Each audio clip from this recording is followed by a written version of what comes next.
Bueno, yo me llamo Javi, soy adicto en recuperación y justamente hoy comparto 9 años, 6 meses y 20 días limpio. La verdad, limpio de sustancias y de adicción al juego, que también soy adicto al juego, entonces y de alcohol, evidentemente. Voy a compartiros un poquito mi historia. Yo sé que muchos ya la habréis escuchado en conferencias, entonces mi historia de adicción sí que voy a daros 4 detalles y luego os hablaré de mis 9 años y pico de recuperación. Como bien muchos sabéis, yo empiezo con la adicción a los 16 años, producto de que a raíz de una relación de pareja, una ruptura, pues bueno, yo me hundo y empiezo, me inicio con el juego. Y aunque fue una etapa corta, pero sí que es verdad que ya empezó a detectar que tengo problemas. Fueron unos meses donde yo ya le quitaba dinero a mi madre y empecé a jugar con las máquinas. Luego tuve ahí otro par de añitos donde, bueno, pues prácticamente sí que empecé a beber un poco alcohol, bueno, a tontear un poco, pero sin que hubiera ningún problema. Y a los 20, 21 años sí que ya empiezo a tontear con las sustancias, con todo tipo de sustancias, porque me dio curiosidad, empecé a experimentar.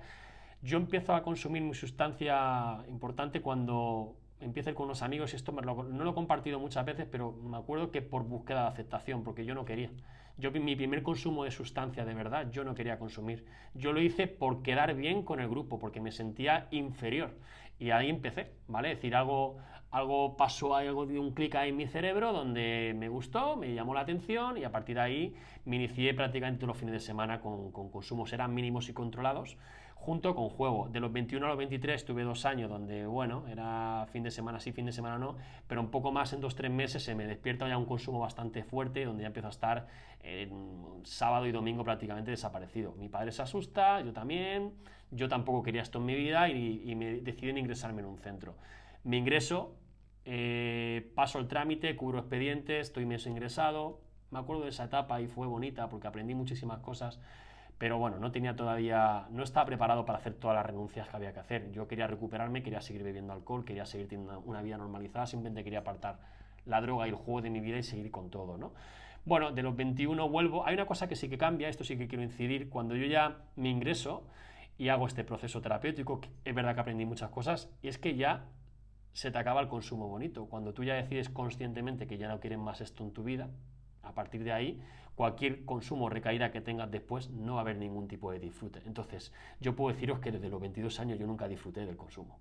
Fue todo, no consumía para disfrutar, consumía para no sufrir, básicamente. Entonces, mis consumos no eran por disfrute, eran porque era un enfermo adicto y a partir de ahí, pues cuando se me disparaba la compulsividad, quitando la primera media hora, era todo un sufrimiento y era un bucle en el que yo estaba. Entonces, de los 22 a los 27, yo sobreviví a la adicción, fue la eclosión, que es esa etapa donde, bueno, donde la adicción no te destruye al completo, pero sí que es verdad que cada 2 3 meses pues tenía estas recaídas, que eran de día, día y medio, 2 días, me gastaba todo lo que tenía. Yo una cosa que sí que hice bien fue protegerme.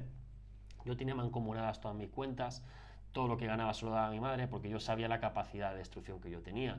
Entonces, pues bueno, dentro de lo que yo me iba conociendo en mi adicción, sí que es verdad que, bueno, a mi madre le iba dando todo lo que tenía, me protegía de mucha gente, pero luego te acabas dando cuenta que la adicción la llevaba yo dentro. Yo estaba en mi casa sentado solo y conforme estaba yo solo me iba yo solo a consumir. No necesitaba de nadie, ni de nada, ni de que nada me empujara. No obstante, el peligro era yo. Yo era el peligro, no necesitaba a nadie para que me empujara nada. Yo tengo recuerdos también a los 26, 27 años me acuerdo que me fui a jugar un partido de fútbol, que a mí me gustaba mucho el fútbol, y bueno, fui a jugar el partido y acabando el partido, como se fueron a tomar unas copas y unas cervezas ahí a ver el fútbol, luego yo me quedé con ellos y vine 3 días después, con la misma ropa con la que había jugado el partido de fútbol. Quiero decir que a mí cualquier situación puede ser un peligro. Entonces, pues bueno, es decir, cualquier persona entiende, ¿cómo puede ser que te vayas a jugar un partido de fútbol y vengas 3 días después? Pues así, ese tipo de recaídas serán las mías, cuando menos me las esperaba y cuando uno pensaba que sí que podía caer, como una noche vieja tal, yo ahí me protegía. Yo caí un martes por la mañana, un lunes por la tarde, no tenía un día específico. Y bueno, ahí tuve esos 6 7 años donde pude sobrevivir. A los 28, 29 años conozco a la madre de mis hijos, que cuando viene ella ya un poco, es importante, marco esa fecha porque es importante para mí, porque ella llega, conforme llega, lo compartí el otro día en la conferencia, yo fui a conocer a la madre de mis hijos y ese mismo día desaparezco 4 noches. ¿Sabes? 3 noches y un día estuve también fuera. Claro, cuando ella le digo lo que me pasa, ¿qué es lo que te pasa? Le tengo que contar la verdad, mi realidad de lo que yo tenía. Entonces ella se puso la capa de Superwoman y pues se vino a mi casa a vivir, pues bueno, para ver si estando con ella no me pasaba. Evidentemente no funcionó, a los 3 meses se queda embarazada de mi hija, la mayor. Es verdad que cuando nace mi hija, la mayor, Yo ahí consigo estar 1 año y 5 meses en abstinencia, porque no podría decir tampoco que no estaba en recuperación. Ese ha sido mi mayor tiempo limpio que yo he tenido, que recuerdo muy bien, porque yo en esa etapa por lo menos pude disfrutar del nacimiento de mi hija e incluso parte del crecimiento de ella. Lo que pasa que vuelvo a recaer y al poco de recaer, a los 2 o 3 meses de recaer, que tuve 2 o 3 recaídas, se queda embarazada de mis mellizos. Y ahí es donde empieza un poco el calvario de verdad de mi adicción, porque desde que más o menos se queda embarazada de mis hijos hasta que nacen, ahí tengo muchos consumos. Cuando nacen mis hijos, a los 2 o 3 meses también empiezo a tener. Y el problema es que mis consumos, cuando ya nacen mis hijos, que ya tenía tres bebés, eran ya totalmente devastadores. No es porque los consumos fueran más duros, sino porque el sentimiento de culpa que yo tenía era mucho más grande. Entonces, el daño no era por la adicción, el daño era por cómo me sentía yo cuando consumía. Yo cuando tenía, después de estar 3 días desaparecido, tenía que llegar a mi casa y ver 3 bebés y sentir la impotencia de no poder ejercer como padre, a mí eso me ha destruido, me destruía completamente. Y cuando conseguía tal vez reponerme un poquito, a lo mejor al mes y medio otra vez volví a caer, y ese ha sido el bucle donde yo estuve 2 o 3 años recaídas tremendamente dolorosas, porque al final cuando yo no tenía hijos, pues todavía, bueno, me hacía daño a mí, a mi familia, era algo soportable. Pero cuando eres padre y de 3, se hace muy, muy duro, muy, muy duro. A partir de ahí, pues bueno, ya tengo los 40 días fatídicos estos, a los 35 años y pico, ¿sabes? Donde, bueno, fueron la debacle de mi vida, donde yo estuve en la calle, como muchas veces cuento, acabé mendigando, acabé reventado, acabé, pues bueno, además fueron 40 días que casi ni comí, es que eso es increíble. Solo dormía y consumía, es decir, dormía y comía lo mal, comía 4 cosas por ahí. Para perder 20 kilos, como fue los que perdí, acabé fatal. Mi padre me recoge, como muchas veces cuento, me lleva al centro, me quería ir, llega mi hija me mira a la cara, me dice, papá, no quiero que te mueras, no quiero que tal, que eso es lo que comparto siempre. Y ahí el clip de mi vida fue ese. Que mi hija cuando llega al centro me mira y me dice, papá, por favor, yo no quiero que te mueras. Eso fue el clip y el cambio más importante que a mí me cambió todo. A partir de ahí sí que puedo decir que me rendí de verdad. No ahí, al día siguiente, porque esa noche todavía debatí en irme. Lo que pasa que el amor de mi hija era tan grande que no podía hacerlo. Ahí sí que es verdad que el amor de mi hija, ahí sí que le pudo a la enfermedad. Creo que esa es la única vez de verdad. Y ya a partir de ahí me bajé los brazos y entonces, además, me acuerdo de ese momento, que me miran todos y ¿qué hace? Bajé los brazos, oye, decidme lo que tengo que hacer, que lo voy a hacer, todo lo que me digáis. Y ya a partir de ahí me entrego incondicionalmente a la recuperación. Primer año, 1 mes y medio de centro. Hice varios trabajos importantes, la historia de vida, una historia de vida que la tengo aquí, algún día la leeré porque la he estado leyendo y digo, madre mía, increíble, una historia de vida que tengo que vamos, tremenda. Historia de vida, empiezo también con algún ejemplo. Allí tenía un mentor que fue mi mentor, el padrino, que me llevó luego después, que me marcó el camino. Me inicio con los grupos. Yo me acuerdo que yo cuando llego a los grupos y veo 15 o 20 personas que había en un grupo, que había mucha gente cuando yo, y todos compartiéndome la historia a mí. Yo había pasado por muchos centros, esto no lo he compartido, por lo menos 4 o 5, estuve 2 o 3 años en la transición de mis hijos, y claro, yo no veía gente que se recuperara. Yo veía lo típico que se ve en los centros, gente que cae, que recae, que llega, pero los que se recuperan como que no los acababas de ver. Entonces, cuando yo llego a un sitio donde veo gente con 8, con 5, con 4, con 1, con 10, gente recuperándose, dije, wow, eso fue lo que a mí me empujó a decir, oye, pues si esta gente se está recuperando, yo también voy a poder. Y a partir de ahí, ese clic de conciencia a mí me ayudó muchísimo para ver que de verdad, oye, que de esto se sale, me llenó de esperanza y al final me motivó muchísimo para... Ahí se despertó un poco esa parte competitiva mía de decir, ostras, estos son buenos, pues yo también tengo que ser bueno en la recuperación. Y yo me di cuenta que esto iba a ser buena persona. Sí, pues voy a ser la mejor persona posible. Y a partir de ahí, pues bueno, empecé a ir grupos todos los días, a escribir, a llevar la rutina que os digo que llegáis, que es la misma rutina que he llevado siempre, levantarme, meditar, deporte. Es verdad que como yo no tenía una identidad profesional, porque yo lo había vendido todo, lo había alquilado todo, yo me había dedicado al mundo de la medicina estética, ¿sabes? Porque mi madre me lo comentó en su día, tenía máquinas de depilación láser y todo eso que llevaba, lo alquilé todo, lo vendí todo, me había dejado. Entonces, claro, yo tuve la oportunidad de poder dedicarme tiempo, mi familia me ayudó, me sustentó en ese tiempo y eso hizo que yo pudiera hacer un buen proceso terapéutico, ¿no? Entonces yo estuve, fueron 2 años dedicándome 100% a la recuperación, donde eran grupos prácticamente todos los días. El primer año fue muy bueno porque yo ahí, aparte de tener ese despertar de la conciencia y de entregarme al proceso, conocí mucha gente de recuperación y pude entender realmente todo lo que no había entendido durante muchísimos años, ¿no? Yo marco aquí, hay una cosa que es lo que cambia en mi primer año a cosas que yo no he hecho en otros procesos, obediencia ciega. Yo decidí no tomar ninguna decisión. Llevaba frito al que era mi padrino. Oye, ¿puedo lavarme los dientes? Oye, ¿puedo hacer esto? Oye, ¿puedo hacer lo otro? Pedía permiso absolutamente para todo. Por eso cuando muchas veces me escribís o me llamáis o me decís lo que sea, Javi, a mí me gusta porque yo veo el nivel de rendición que hay en una persona en función de la capacidad que tiene de preguntar sobre las decisiones de su vida, ¿vale? Porque ahí es donde realmente está la conciencia de verdad. Yo preguntaba por todo. Por favor, puedo hacer esto, puedo lo otro. Es decir, no tenía ningún tipo de prisa y es verdad que yo estaba muy cansado de sufrir, entonces estaba dispuesto a hacer lo que fuera necesario. Mi primer año fue obediencia pura, entrega incondicional a la recuperación, mucho trabajo de recuperación, mucha asistencia a los grupos, mucha implicación emocional y mucho trabajo terapéutico. Os podría decir que apenas tuve deseos de consumo. Estaba inmerso en un despertar de la conciencia, en una luz que no permití que entrase la enfermedad prácticamente en el primer año. Segundo año, ya entonces, bueno, ahí ya el mentor que yo tenía me planteó de que, oye Javi, pues tú podrías, como yo no tenía una identidad profesional, no tenía claro hacia dónde ir, ¿por qué no poder estudiar?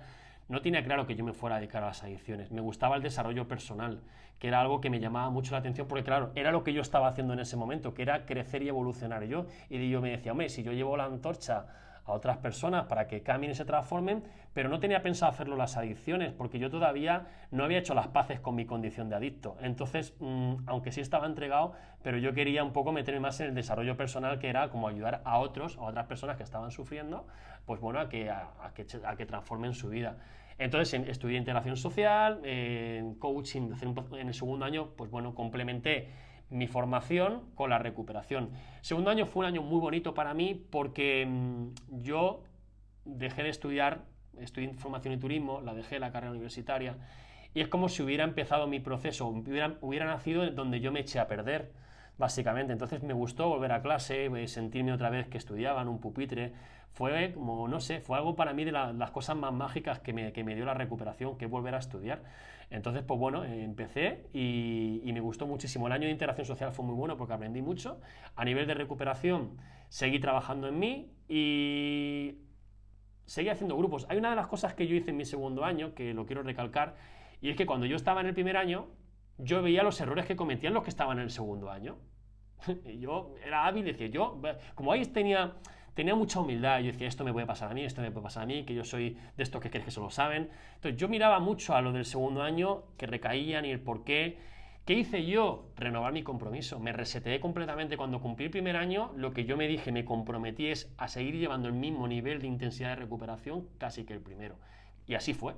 Prácticamente hice los mismos grupos, casi llevé la misma rutina, casi es que no bajé mucho el acelerador. Del primer al segundo año no cambié mucho porque realmente yo quería hacer otro segundo año con la misma intensidad y tengo que reconocer que me vino muy bien porque el segundo año estás muy fuera de la distorsión del consumo y el crecimiento que se hace en el segundo año es muy grande. Yo ahí crecí muchísimo. Ahí empecé a estudiar y en el tercer año donde ya empecé a meterme en problemas, como decía Julián. ¿Por qué? Porque ya llegó el verano donde yo ya había terminado integración social y en ese verano yo ya tenía ansiedad por ganarme la vida. Mi madre me tenía que dar toda la semana, me acuerdo que me daba 100 euros para yo, pues, todo lo demás lo tenía cubierto, pero mi madre pues me iba dando 100 euros todas las semanas para yo vivir, para la gasolina, entonces vivía desde la escasez. Entonces, 2 años viviendo desde la escasez, yo decía, yo necesito ganarme la vida porque como muchos ha pasado, ese sentimiento de utilidad yo lo tuve que abandonar, claro, yo tenía que entregarme a la recuperación y aprender a vivir desde la carencia, que por cierto me vino muy bien para desarrollar el agradecimiento, porque yo era un desagradecido nato, entonces ahí tuve ese despertar también con agradecer y poder desarrollar esa gratitud que es fundamental. No lo he comentado antes, pero mi gran desafío en los 2 primeros años no fue la adicción, fue la separación que yo tuve con la madre de mis hijos. Una de las grandes dificultades, yo estaba recién separado, entonces claro, mi padrino coge y me dice, no, tienes que hacerle contacto cero. Digo, ¿cómo le voy a hacer contacto cero? Pues estuve 1 año y medio sin ver a la madre de mis hijos, tenía que mandar yo a mi padre para que recogiera a mis hijos y yo no verla. Entonces, una de las cosas que yo vencí, que creo que es fundamental en recuperación más allá de la adicción, es la dependencia emocional, porque detrás de la adicción está esa parte dependiente emocional que es fundamental. Por eso, para mí, lo que más me costó los 2 primeros años es conectar con mi amor propio, tener ese romance conmigo mismo. Y eso fue el gran trabajo que yo hice, más allá del propio que haces con la propia recuperación. Entonces me vino muy bien porque, claro, cuando tú ya aprendes a estar solo, cuando realmente abrazas tu soledad y desarrollas ese amor propio, a partir de ahí todas las relaciones de pareja que tengas las vives de otra manera diferente. Entonces es uno de los grandes cambios que yo hice en mis 2 primeros años. Tercer año, como bien dije, empiezo con el taxi, que estuve un verano, y ahí pues claro, un trabajo de riesgo donde se topas con gente complicada, gente difícil, fue un verano complejo y bueno, lo pasé mal. Ahí fue donde yo tuve deseos de consumo. ¿Cómo yo viví mis momentos de crisis y mis momentos de dificultad? Por la inversión terapéutica que había hecho. Así lo puedo decir. Yo solo la foto blanca, no necesitaba ni la foto negra. Yo cuando me venía un deseo de consumo, yo me decía, con todo lo que yo he hecho por recuperarme, con el esfuerzo, ¿tú crees que esto lo voy a tirar por tierra? Para nada. Para nada. Ya no tenía ni que utilizar la foto negra. Simplemente había hecho tal inversión de tal magnitud que no iba a permitir que la enfermedad, o sea, que arrasara con eso. Entonces, por eso cuando yo os digo, por favor, invertir en la recuperación para que cuando vengan momentos difíciles digáis, no, no, porque ahora esta vez yo he invertido de verdad, no me voy a dejar llevar. Porque el cuarto año me pasó un poco lo mismo, porque fueron los 2 años difíciles míos, porque volví a trabajar con el taxi otra vez y me volví a pasar en menos intensidad, me pasó algo similar. Lo que pasa que yo dije, nanay, esto no es para mí.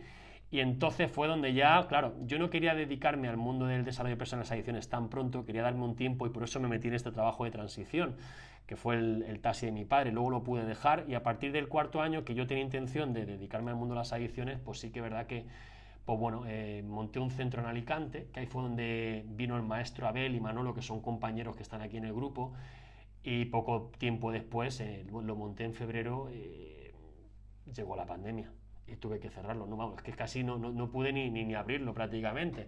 Llega la pandemia, bueno, no comenta el detalle que unos meses antes fallece mi madre, que es algo que comparto y fue algo que marcó mucho también en mi recuperación y que fue lo que realmente me disparó a yo dedicarme a esto, porque yo no lo tenía claro. Hay una cosa que me pasó cuando yo me meto en el taxi, me desvinculo un poco de mi propósito, me enfrío un poco y casi me quedo atrapado en otras ideas que gracias a Dios, como tenía la semilla dentro, no lo dejé y pude seguir el camino que yo quería. Entonces, bueno, llega la pandemia, monté el centro y como yo ya tenía que lo que tenía que tirar por esto fue cuando empezó la pandemia. A mí me vino muy bien la pandemia porque me volví a resetear terapéuticamente, me trabajé todos los pasos otra vez de nuevo, hice otra vez muchos trabajos terapéuticos y paralelamente empecé a subir contenido a las redes sociales. Yo no sabía ni lo que hacía, yo lo hacía, yo subía contenido, no sé ni con qué idea, digo, yo subo cosas, a partir de ahí empiezo a crear el grupo, que hasta ahora ya son 5 años los que llevan, los que por ejemplo, pues bueno, estaba Abel, Manolo, muchos compañeros que han pasado en su día, y ahí es donde ya empiezo a crear la comunidad, donde yo trabajaba, pues bueno, más a nivel individual y la comunidad tenía simplemente hacia 1 o 2 grupos a la semana. ¿Cómo han sido mis años de después? A partir de ahí, pues sobre todo mi enfoque ha sido más pues en mi crecimiento más profesional. Me apasiono mucho por mi trabajo, cada año que yo voy haciendo cosas sobre esto más me gusta, pero sí que es verdad que yo me he incomodado mucho, porque por ejemplo en el quinto y sexto año, cuando ya la pandemia empieza a despejarse, yo ya tenía claro que quería dedicarme. Al llegar en online dije, yo me quedo aquí porque esto me gusta más. Primero porque podía abarcar a más gente, porque sentía que no era necesario tener que montar nada presencial. Y digo, por aquí me quedo. Y a partir de ahí pues empiezo a formarme en oratoria, a formarme para poder hacer conferencias. Todo esto también porque creyeron en mí, ¿eh? Yo no creía en mí. Yo tuve gente que, Javi, tú vales, tú puedes hacer esto. Yo no tenía la motivación ni la autoestima necesaria para empujarme, pero a mí me empujaron y yo me dejé un poco llevar, también por ese empuje que me dieron. A partir de ahí el trabajo lo puse yo, la incomodidad la puse yo, pero al final tengo que reconocer que al principio yo no tenía esa fe o esa confianza, se podría decir, para hacer todo lo que he hecho. Lo que sí que es verdad que cuando empiezas a darte cuenta y a superar retos y desafíos en tu vida, y situaciones que jamás para mí eran impensables. A mí desde hace 5 años que yo me voy a subir a hacer conferencias para 500 personas y eso era impensable para mí, pero claro, yo he ido rompiendo barreras, he ido rompiendo una serie de situaciones que me han ido llevando donde estoy, pero ya te digo, poco a poco. Por eso cada uno tiene que verse en distancias cortas, no pensar un objetivo final, porque yo nunca hubiera pensado llegar hasta donde he llegado, ni hacer lo que estoy haciendo, ni la vida que yo tengo ahora. Se va llegando conforme siga habiendo un crecimiento personal. Yo hablo mucho de lo profesional, pero si no hay un crecimiento personal de base no funciona. Si uno no trabaja en su ética, en su integridad, en sus valores, en cómo quiere vivir su vida, lo demás no sirve. Porque es importante, porque al final cualquier persona que empieza luego a tocar dinero o a manejar una empresa, la enfermedad se va a disparar por ahí. Y como tú no tengas una buena base de recuperación, eso va a salir por algún lado. ¿Y por qué digo esto? Porque yo al final estoy viendo muchas cosas en redes sociales de gente con 4, 5, 7 meses de recuperación, ya ofreciendo mentorías y cosas de estas. Y eso es muy peligroso, porque no se consolida una recuperación como poco en 2, 3 años. Y a partir de ahí uno tiene que forjarse y luego Si te metes ya en un trabajo sin tener la formación, sin estar preparado, a partir de ahí te puede meter en un problema. Entonces, pues bueno, yo he ido progresivamente. Si hay algo que yo he hecho bien es que he quemado bien las etapas de recuperación, ¿vale? Yo empecé a recuperarme diciendo, 2 años, 2 años. Ahora me toca la formación, me dedico a la formación. ¿Que quiero trabajar? Vale. Luego no lo he compartido en el segundo año, a los 20 meses. Evidentemente yo era un fumador compulsivo, yo me fumaba paquete y medio, 2 y hasta 2 y medio. Y a los 20 meses, cuando terminé justamente el primer año de integración social, en ese verano también, dice, voy a dejar de fumar, y ahí fue donde me lo propuse. Para mí fue un trabajo porque yo fumaba muchísimo, y esa es una adicción que también me costó. Entonces, pues también quemé esa etapa de dejar de fumar cuando sentía que estaba preparado. Y todo lo que he ido haciendo, si hay algo bueno que yo he hecho, lo he hecho en el momento exacto donde yo estaba preparado para hacerlo, y porque me he dejado aconsejar. Entonces, si hay algo, mi virtud ha sido en tomar las decisiones adecuadas en los momentos adecuados, y en decisiones importantes seguir pidiendo ayuda. Es verdad que cuando ya tienes cierto empoderamiento no vas a llamar por teléfono cuando tienes 3 años para tonterías, pero las decisiones importantes dejarse asesorar, porque al final ahí es donde se cometen los errores. Y si yo he llegado lejos o he crecido bastante, es porque me he fijado mucho en los errores de los demás. Yo he aprendido mucho de ver cómo compañeros se equivocaban, y yo decía, yo no me puedo equivocar en esto. Entonces, para mí la palabra clave en adicción es humildad. Humildad, aceptar que yo no sé nada, que yo tengo que seguir aprendiendo, y cuando veo que otros caen o se equivocan, pensar de que esto me puede pasar a mí también, porque es así, ¿no? Y hoy voy a dar un consejo, y es: no abandonéis los grupos, aquí o donde queráis, porque en los grupos está la magia de recuperación. Insistiré muchísimas veces, yo en los 10 años que llevo de recuperación he visto muchísima gente recaer por dejarse los grupos, aunque sea un grupo a la semana, pero es que el grupo te mantiene vivo, mantiene la llama de la recuperación, mantiene esa esencia. El hecho de ver compañeros, de verte, cuando ya te sales de esto, te quedas solo con la enfermedad, solo, y entras como en un vacío muy muy grande. Yo no lo he experimentado, pero lo sé por compañeros que se han dejado todo esto. Entonces, si os tengo que dar un consejo de verdad, no abandonéis este barco, ya no solo por dejar de consumir, porque es que este barco os puede llegar lejos. Luego cada uno que se ponga sus retos y sus desafíos, porque cuando es verdad que cuanto más alto quiera llegar, más incomodidad hay. No es necesario tener que hacer lo que he hecho yo.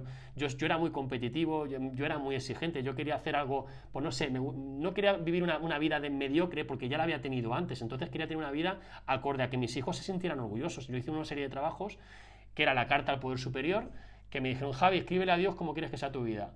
La escribí, y entonces una de las cosas que me salió fue que mis hijos se sintieran orgullosos de mí, que sintieran esa admiración profunda. Entonces por ahí me salió el ser una persona, autoridad, que pueda comunicar bien, y gracias a Dios puedo decir que mis hijos tienen esa admiración por mí, pero ya no solo por lo que hago, sino en el día a día como estoy con ellos, ¿no? Al final, si hay una cosa que te da la recuperación, es que te conviertes en una persona responsable.